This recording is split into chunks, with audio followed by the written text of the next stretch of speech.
Well, welcome to Real Talk with Cammie Grayson and Friends. I am Cammie Grayson, and we have my co-host Ayesha here for a good little woman's chat.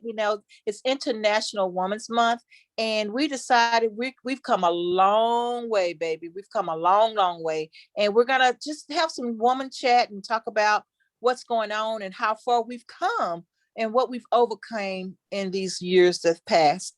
So, Ayesha, introduce our special guest. Well, hi, everybody. I'm Ayesha, and my special guest today is a longtime friend of mine for 20 plus years. Her name is Maria, and she will be joining us today to talk about the evolution of how women, how we, are, what's going on with women. So with further ado, Maria, say hello. Hey, how are you? Great. Welcome, Great to Maria. have We you. appreciate Welcome. you being here. Thank you. And where are you from? I am from Michigan, from Grand Rapids, Michigan. Yes, Woo-hoo. ma'am. Well, welcome aboard. Thank you. Yeah. So we were, just chatting before the show, and it is just so funny how you mentioned that, Women's National Day is month, right after the African American month. Why do you think that's so? I think I don't think it was planned that way, just because Black History Month was around longer than National Women's or International Women's Month. I just think it is great for us as Black women to have that consecutive recognition, and not only it's a time of recognition, it's a time of reflection to look back on what we've accomplished as a people, but then moving forward. It's great to see us recognized as role models as well, and when you talk about Women's Month, you're talking about heroes, and so many women of color, American women of color, have been recognized for doing so many things. So many women of color around the world have been recognized. So having those 2 months back to back, it really empowers you. It's an empowering movement. Yes, it really does. And let me correct you real quick, though. We're all about the feminine word language here on this show. So It is Shero, not the he, but the she. Okay. So it's instead of mentor, it's femtor. Ooh, I like that. Okay. No, I can deal with that. I can deal with femtor. I like that. So I make up these words as we go, okay? It's really about us. It's really about the female and what we can accomplish. And like if you go to my social media, you won't see history. It's women herstory, Right. And her story. It's her story. It's not his. Mm-hmm. It's all about us. So I've been keeping that going and adding the Sheros to my page since the beginning of the month. And we're still going strong with bringing Sheros to the light, So, but going back to what we women have come surpassed. We were talking earlier, we know that women were not allowed to vote.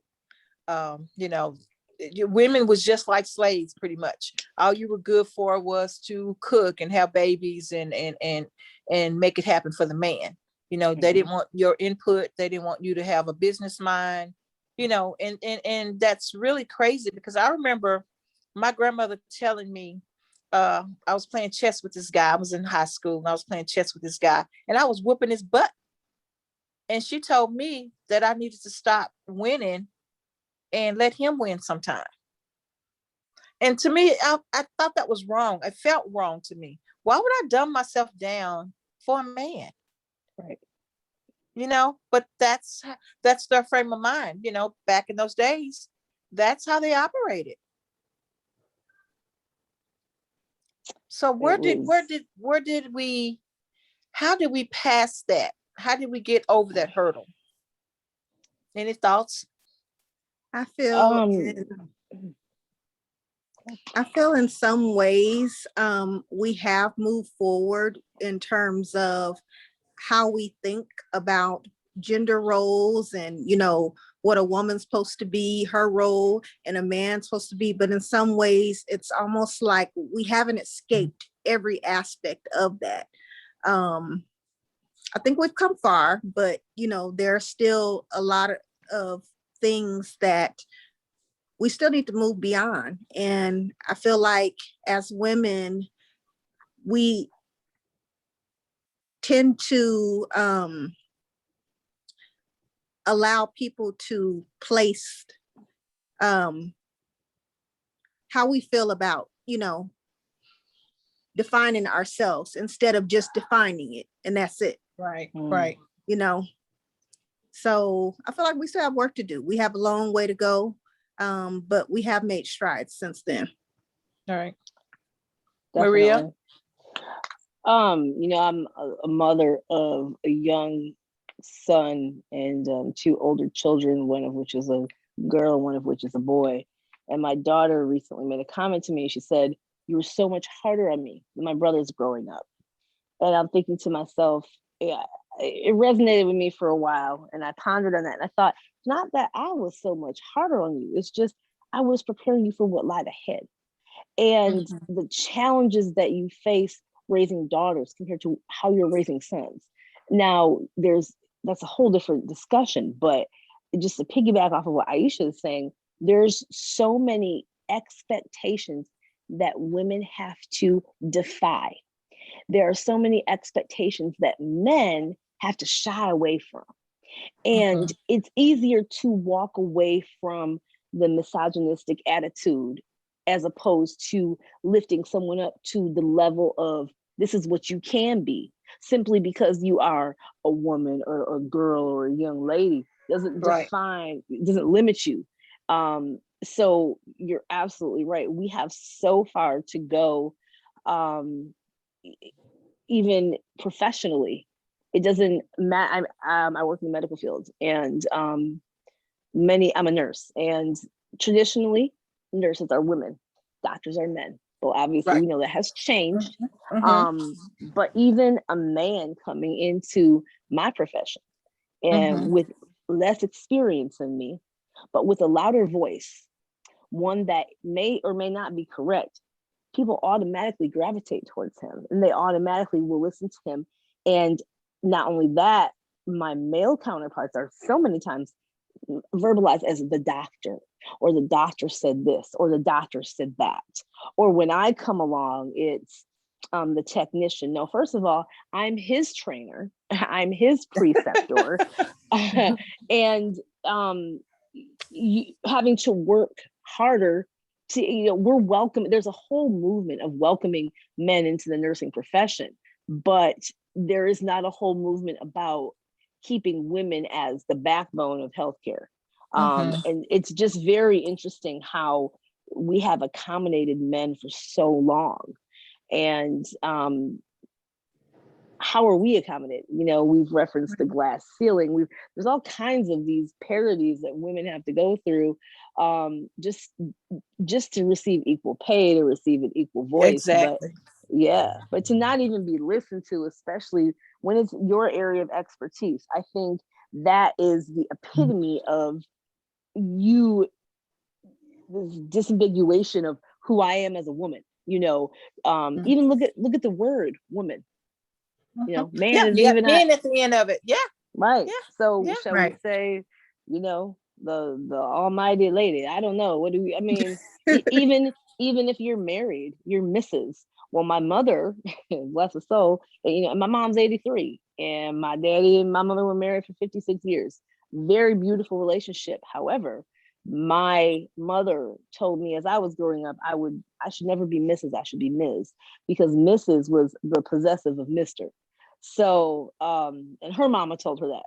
Yeah. So it's, even in our wording, we assume a man's name when we get married. We lose our whole identity. Yes, ma'am. It's just, that's the way the world was set up. Again, just like the Black history, we have herstory, and we have to overcome the same struggles that African American had to overcome based off of, like you said earlier, our pay, our salaries. Now women are strong competitors for salary now. but it wasn't like that a few years ago, you know. And I Correct. think our downfall on our end was we had to step it up because our Black men were not. And so we are now the breadwinners in the family, Yes. and we're now the strong women who we're doing. The roles are reversed if you really think about it. In most families in our African American world, we've reversed that whole role. Not so much as is our counterparts, but as far as us being strong African American women, we've reversed that role. You know, we have to be the breadwinner. We had to raise these kids by ourselves, and you know, we had to you know, work 2 and 3 jobs. I mean, just to put our kids through school. So we've had to take that on, and a lot of times we had to take that on and get, like you said, that male nurse coming in. He probably, you never know, he might be making more money than you are, and you're training him. Mm. Correct. So You know, I feel, Correct. so I feel like as women collectively, we do have a struggle, but as Black women, I feel like, in some instance, we are considered the lowest on the totem pole. Oh, And absolutely. we are all looked upon instance. as Always. having to be the strongest in dealing with all of this that we have on our shoulders. So yeah, I can agree with that, how roles have been reversed, but I think a lot of that is through systematic systematic things that have been put into place to kind of destroy families. And because of that, we have had to step it up as women, Right. Right. and it's almost like we get punished for it at the same time. Mhm. But we have to do that because Mhm. what do you do as a mother? What do you do as a wife when you don't have that extra? I mean, we were kind of raised to just do and perform and to get it And pick up however the, we yeah, have to. make it So, happen. I Yeah. mean, Yeah.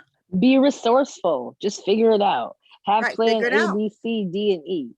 And at some point, it you wake up and you're like, wait, this is not how it is supposed to be, or this is Mhm. not how it is. This is not what I am designed to do. I'm not designed to juggle everything.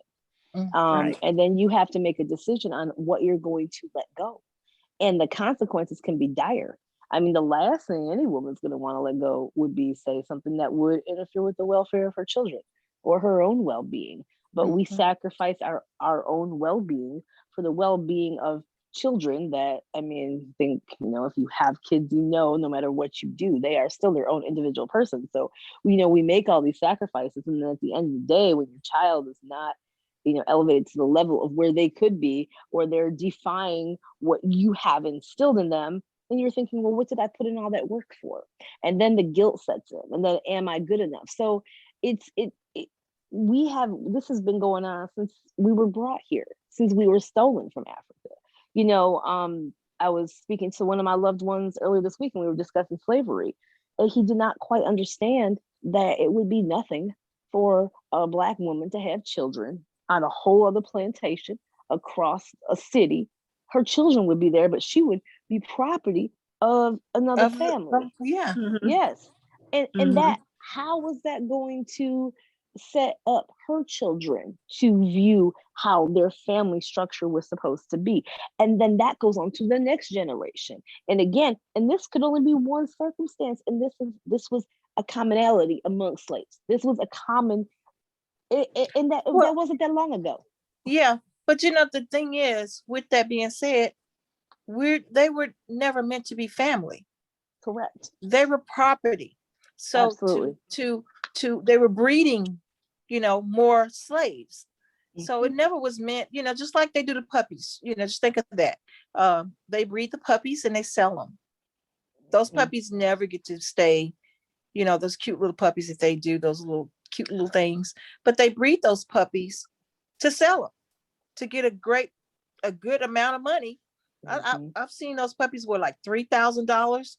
What are those Mhm. cute little, what do you call those little cute little poodle looking puppies. The Shih Labradoodle, Tzus or something like that. the Oh, Bichon like the Frise. Yeah, Bichon. those Yeah, those yeah. little things. But they breed these puppies, dogs or whatever. That's how the slaves were done back in those days. You were never meant to be a family. Never meant to be a family. Nope. You would be passed on from your slave owner's father to the son to the daughter, and that you were in, what did they call it? It's the book I'm reading. I forget. You were of service to us. You know, you were of great service to my father. No, call it what it is. This was a slave, and you took her children were born free because her husband was free. But then you don't even let the woman live with her children. I mean, and they would view us as property, take our children from our bosom, but we would have to nurture their children. You know, exactly. That all set us up to be where we are today.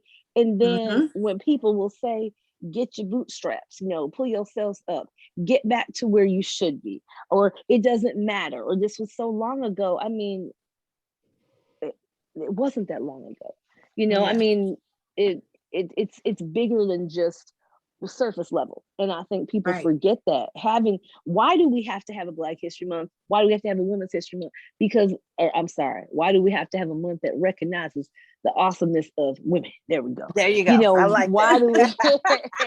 It's because we wouldn't have that if we were on the same level. We are on the same level, but we would not view the same. We would not have to have special recognition. That's right.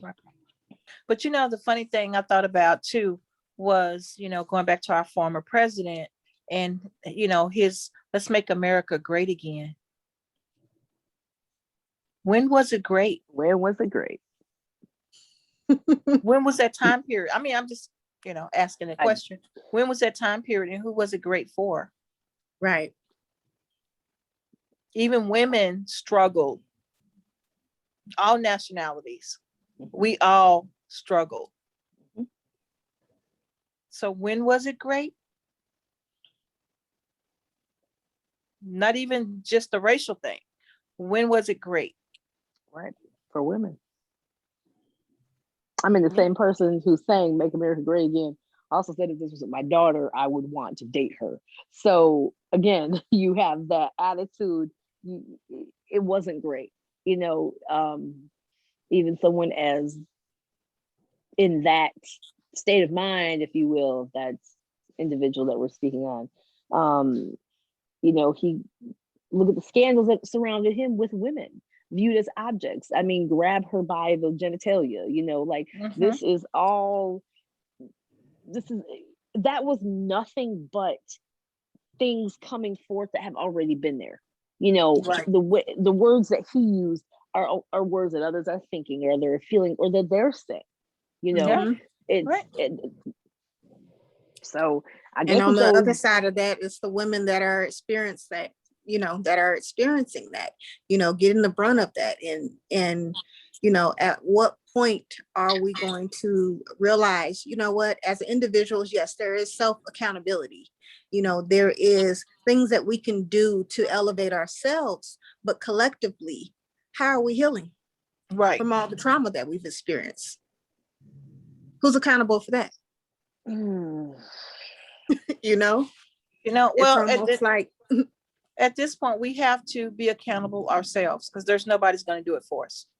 We have to, like, going back to what we were saying, Maria, the self-healing, the self-nourishment, you know, taking care of ourselves, because if we don't, who will?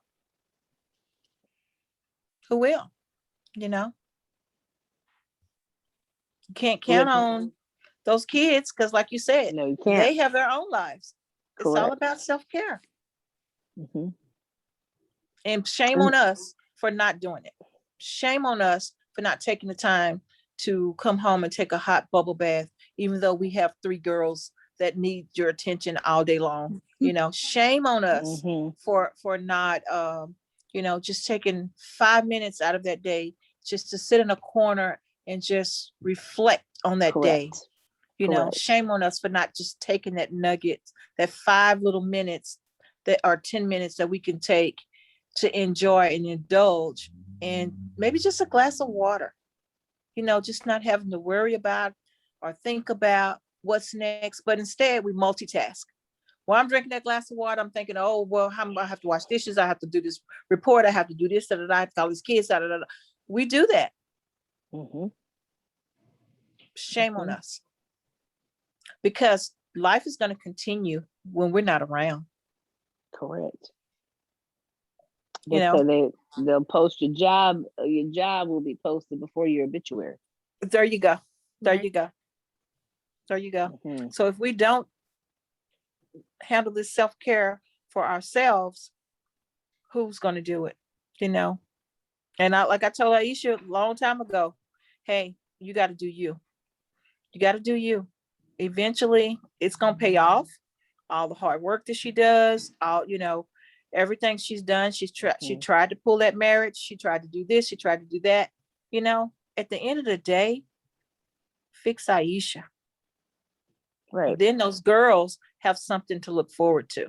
Then those girls have a Shero, a role model, a person that they can want to be like. Not the broken Ayesha, but the strong Ayesha. I'm just using you as a metaphor.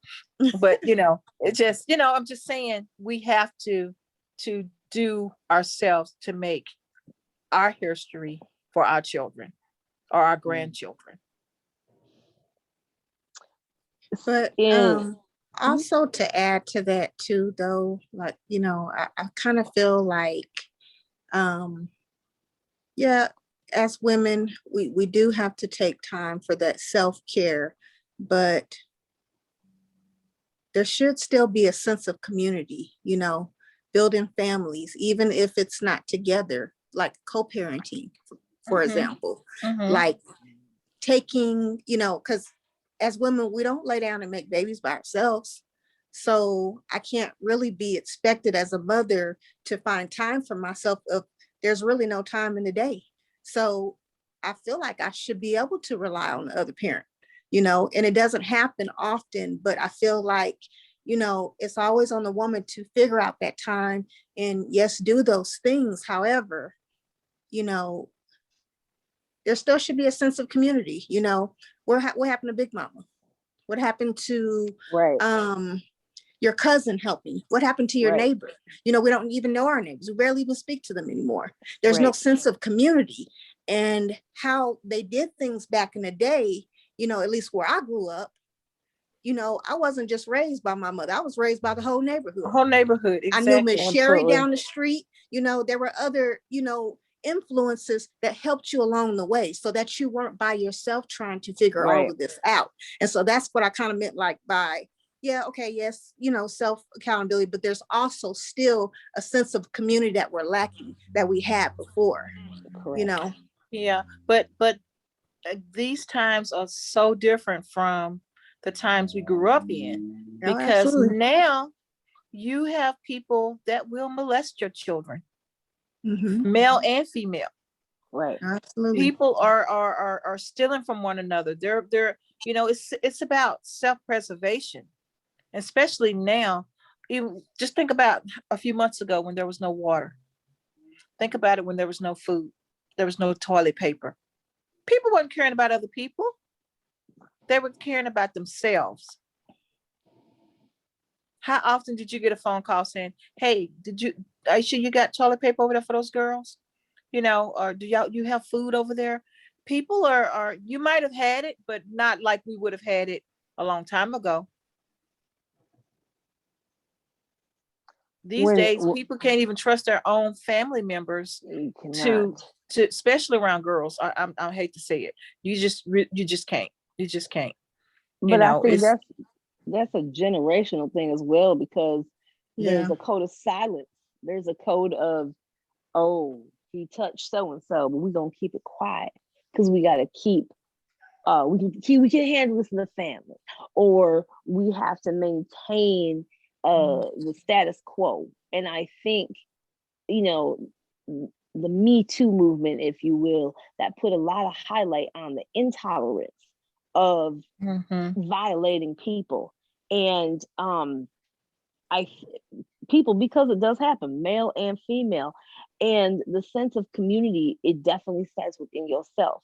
But what I have learned, you know, working with the public and working with myself is there's something called the locus of control. And when you can define what you have control over, and you can definitively say, I can turn that light switch on and off. Or, you know what, I can go to bed at this certain time. Or I can consume this water. Or, you know what, I can reject that phone call. Or I can not go to this outing because I need to stay home.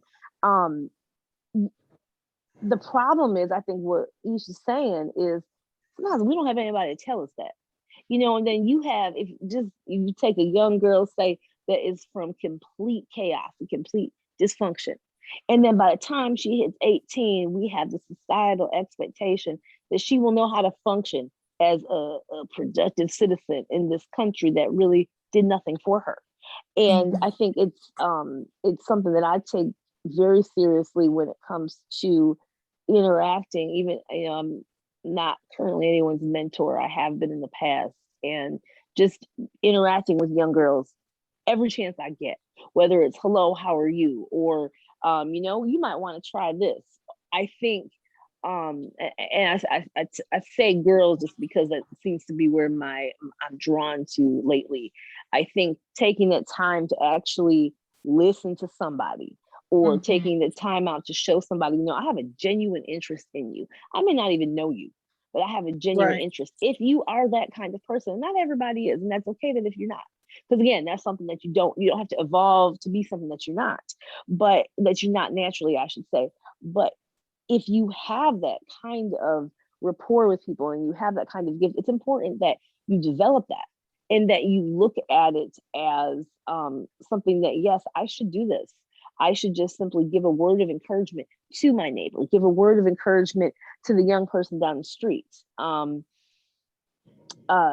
In my community here, we had a young girl who she was killed, and the circumstances were dire. But the outpouring from the community was amazing. And it was multi-ethnic support. It was very interesting in the ways people were supporting the grieving family.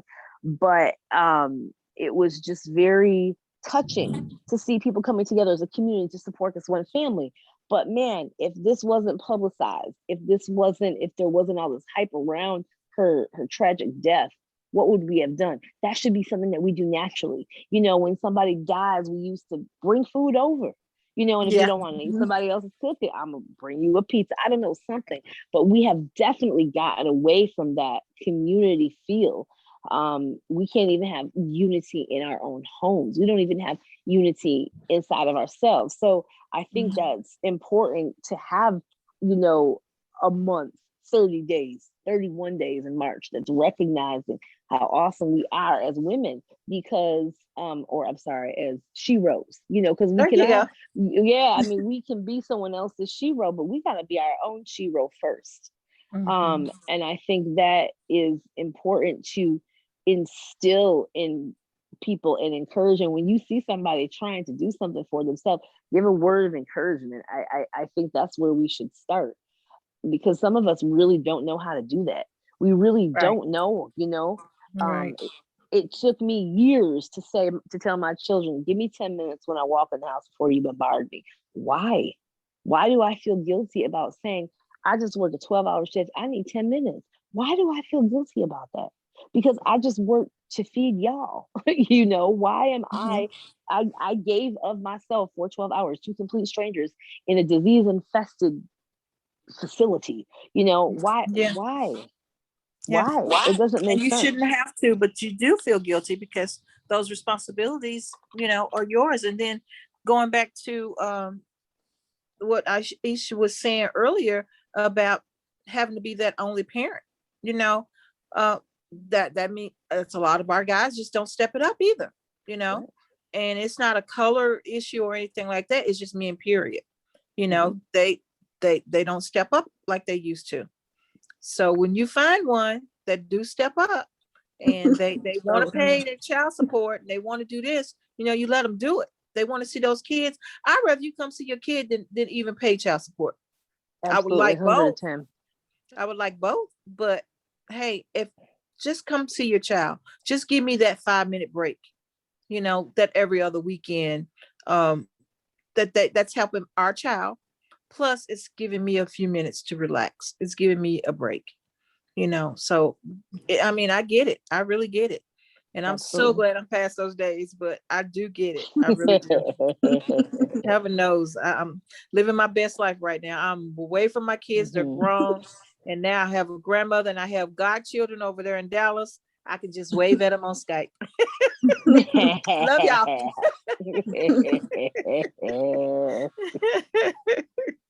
But yeah, I mean, so going back to the positive part of the show, um, we have to keep each other encouraged. We have to keep each other uplifted. Mhm. And I think women are really good at that. Women are really good at empowering other women. And we need to keep that going. And then, I hate to say it, we need to help empower our men too. And because a lot of times they are trying, they need the opportunity because they might not have had that Shero in their family to help nurture them. They might have had to raise themselves because we already just established that half the time the dads are not there. So there we go you're right. again. There we go again, putting that hat on, you know. Okay, so what can we do? What can we do to encourage? Because I have a young son. He's what, 24 years old, and I want to keep him encouraged. I don't want him to be that deadbeat black guy or out there stealing, or he's a great young man. I mean, he works hard. He works two jobs and he has fun. He hangs out. He teaches dance. I mean, he does all these cool things and he's living his life. And that's the part that I want to always be encouraging of. He took a break from school. Okay, well, you know what? Take a break from school. It's COVID. You know, Absolutely. do what you have to do. Be you. Be a better man. And if you need me, I'm here. So we have to do that too. We have to encourage those men too, because we want them to be better men for the next generation. Correct. If we don't instill it in them, nobody else will. Absolutely. So I guess we've wrapped our topic up. Yes. Indeed. Yeah. Well, you know what, Maria, thank you so much for being on the show. We want to have you back again. Oh, it's my And pleasure. This was also, great. we want to know what's going on with the COVID stuff. If maybe we can have you come on the show and give us some tips and some COVID-19 tips. I mean, I just took my shot last week, and Sure. so I think that would be good, and that people help encourage people to want to get the shot, because people are scared that they're going to have a third eyeball right here, and arms going to grow from their neck, and radiation is going to kill them. They're just afraid. They're just afraid. And how they tied that 5G into the COVID shot, I don't know how they did that, but that's part of it too. It has to be true because they got it off the internet. Because they got it off the internet. I will say, and I Oh, know it's a man. whole different topic, but I will say my personal stance on the vaccine: be informed. If you get the vaccine, be informed. If you decline to get the vaccine, be informed. But people need to educate themselves and ask questions. And one of the best places that you can ask a question is your primary healthcare provider. If you do not have one, you have a health department in your area. Health departments are not run by the CDC, they are run by the state. And they are your community resource. They work for you. So There you go. I just didn't want to lose a moment to interject the point of people need to be self-empowered. Yes. 110%. If you don't have a nurse in your life, find a nurse. We can find you a nurse. Yes, I can talk about that all day. I love it. Miss I Candace. love it. We'll actually get you a page, and if they have questions, so we'll put you on the page if you like it. And if they have Sure. nurse questions, we can make sure they send you an email. Absolutely. Great. Well, we love that. So thank you so much for being on the show, and we're going to end it right here. And we got a special guest on Saturday. I'm so excited. We got tag team coming. well, one person from tag team, but still, who there it is. So I'm so excited that we're gonna have DC on the show on Saturday, and we just got Miss Yabron Peebles scheduled for next month's Wow. show. Nice. So we're very excited. Real Talk with Cammie Grayson and the Dream Team on Saturdays. Real Talk with Cammie Grayson and Friends on Tuesdays. We're doing what, Thursdays and Fridays, pretty much getting those shows up and going. So we're still growing, we're still developing. And Ayesha, we can't wait for you to take off, girl, with your cool things that you're doing, your readings and all that. So and she's been dead on. I mean, Foster got to tell you, you have to fill you in. You've been dead on. You've been dead on. So great job. Can't Great wait job. for that. Yeah. Yeah, she's like a target. Yes, I she actually is. have a Vibes. word for us today too. What do you Before we have? close What do this you out. have? See, I like to before I even get to the topic or anything, I like to pull cards just to be in sync with the spirit and what they have communicated to us. And so basically I asked for just a word for women, you know, just a general word for all women. And this is what the response is. It's stepping into power. You are strong beyond measures. So, you know, I Wow. believe one of the reasons why we carry so much is because we built for it, you know, Yeah, yeah, regardless of absolutely. what we may think of Okay. ourselves, we can still do it. So, you know what? That's probably why it's all on our shoulders, because we are the chosen ones. So, men, y'all better, Better step too. step Hey, it up. look, it got to be done. So why not us? And then also to, as women, even though we are the chosen ones and we are strong, it is still on us to follow our own path and follow what makes us happy as well. So we can't lose sight of that. Okay. Right. So that is the message that I have from Spirit today. So that's all I got for you. Sounds Okay. good. Who? There it is. Tag team back again. Okay, Oh. guys, thank you so much for being on the All show. right. I love y'all. And we want everyone to tune in with us on Saturday, and we will see you guys there. You can see the replay of this on skstradio.com. Have a good night. All right. Stay Good healthy. night.